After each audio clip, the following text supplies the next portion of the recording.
From being the Indonesian champion by his third fight to giving the legendary champ Ricardo a run for his money, today we're talking about none other than Ricardo's greatest challenger, the dweller of the jungle, Wally. Similar to the problem that Ippo had while facing Wally, we also don't have any footage of him, so we're gonna kinda get creative in the editing. Wally has a number of similarities with Ippo, from both being featherweights to also being their coach's last sons. But as opposed to Ippo, who grew up in a city or in a town, Wally grew up in a tropical island surrounded by nature and monkeys. This was the same place that Miguel found him and scouted him after seeing a video of him jumping through the trees and saw the potential of boxing in this kid. And in only 3 fights, he was crowned champion of Indonesia. Wally's dream is to become a world champion and fulfill his dream of sending the message to others to stop messing with nature. And in his first fight after becoming Indonesian champion was an international one versus the seasoned veteran, the god of wind, Makunoichi Ippo. Before his fight, Miguel took him to America to get more experience by sparring with some of the best, and he faced with none other than the soon-to-be world champ, the Russian wolf, Volk. We have a character analysis on him, shameless plug, but yeah. And in his spar, he managed to land a clean hit on Volk, which was enough of a reason for him to stop the fight before he got too heated. Soon after, he gave his friend a phone call telling him about his next opponent. Same thing with also Dan, who is Volk's coach, calling Kamigawa, telling him that the corner is where Wally is most effective, which left the coach confused and worried. When the weigh-in came, the reporters Fuji and Mari walked into a bizarre weigh-in room, with Wally and Miguel both hugging Ippo and coach, in a scene never to be expected in a boxing weigh-in room, which is normally very tense, with boxers and seconds sizing up their opponents, whereas Wally was giving Ippo bananas as souvenirs from his homeland, telling Ippo that he will get his own present the following day in the boxing ring. After the weigh-in ended, Miguel and Wally went in to see the ring to test out the ropes, and Kamigawa went in to ask Miguel if he was the same second that he fought against their boxer way back when Kamigawa was also a fighter. Miguel confirms that he was the same second from then, and they didn't recognize each other in the Takamura vs. Hawk fight. And before Kamigawa left, Miguel told him about his last son, Wally.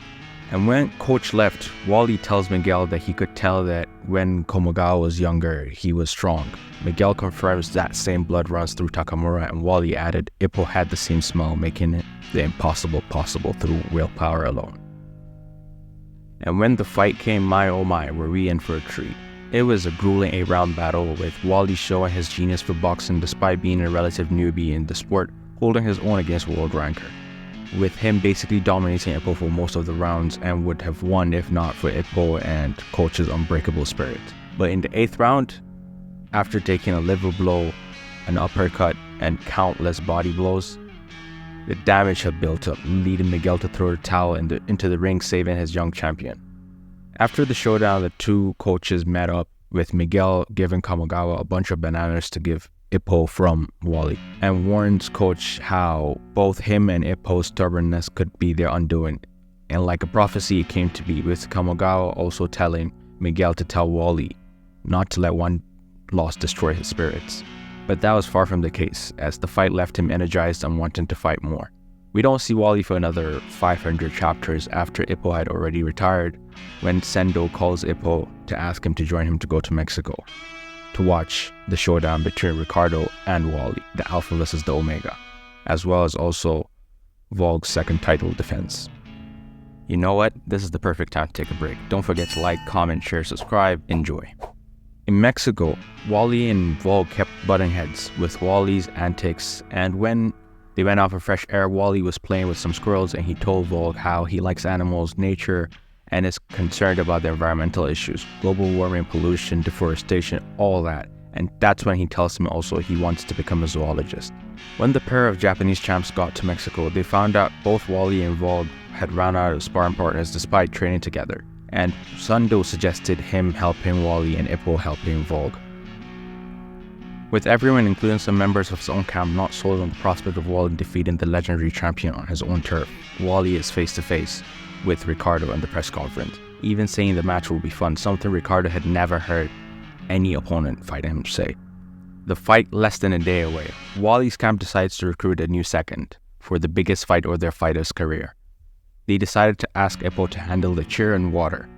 Ippo needed some convincing, but Miguel and Wally managed to recruit the bundle of nervousness and stress Makunoichi Ippo to their camp, with Ippo even more nervous and on edge than the fighter.